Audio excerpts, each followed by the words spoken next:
Apple might be about to drop the thinnest iPhone in history.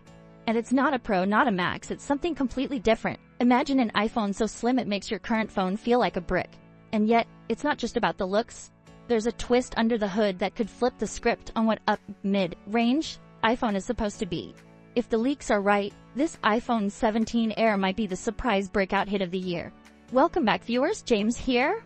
Don't forget to like this video, subscribe for more exciting updates, and tap that bell icon so you never miss what's coming next. So what makes this iPhone 17 Air so special? Let's start with that body. Leaks say it's just 5.5 mm thin, making it the slimmest iPhone ever made by far. To pair the iPhone 6 with 6.9 mm, and the iPhone 16 Pro is a chunky 825 mm. That's a wild 33% drop in thickness. We're talking futuristic, feather-light levels of thin.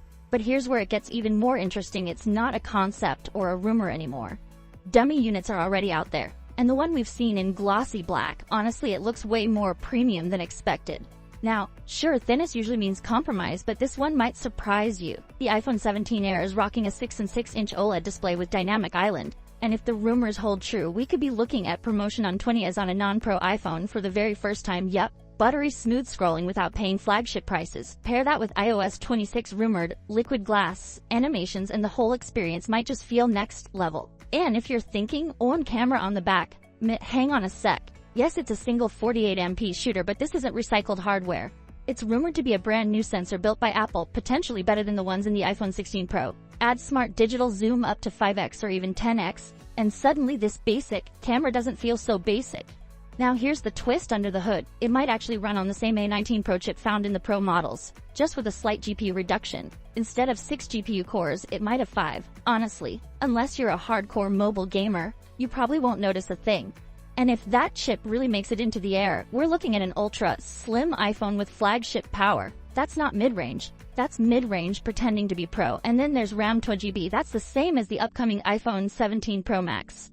What is going on here?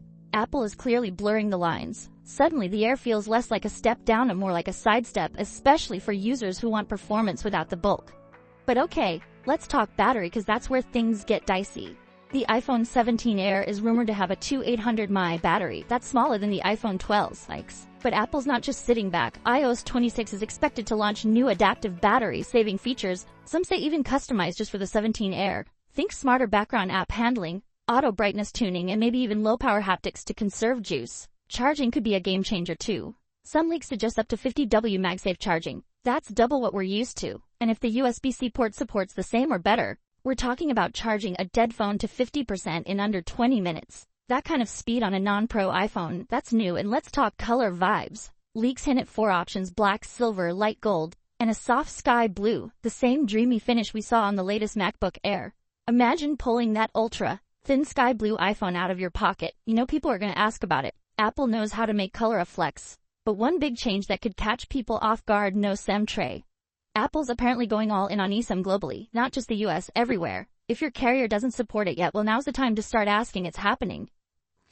Now, here's something most people are sleeping on.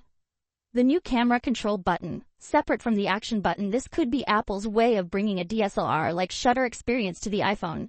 Quick taps for photo, press and hold for video, stuff photographers will love and casual users will get used to fast. And that action button, still here, fully customizable. Maybe even tied into new iOS 26 shortcuts. Launch the camera, toggle flight, run a shortcut, activate focus mode, whatever you want. Combine that with the new button layout, and this phone starts feeling very deliberate in its design, not just thin for the sake of it. What's wild is how Apple seems to be rethinking what its mid-tier iPhone can be. This isn't just an SE refresh, it's an all-new class. The iPhone 17 Air is shaping up to be a sleek powerhouse that doesn't scream Pro, but quietly steals the spotlight anyway. So, where do you land? Are you tempted by the ultra-thin body, the big display, the Pro chip, or that new camera design? Or are you thinking, nah, I'll wait for the Pro Max?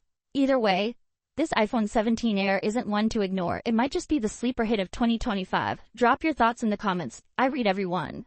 And if you enjoyed this breakdown, give it a thumbs up, share it with your fellow tech lovers, and don't forget to subscribe for all the latest updates on Apple's fall launches. More surprises are coming soon, and trust me, you won't want to miss what's next.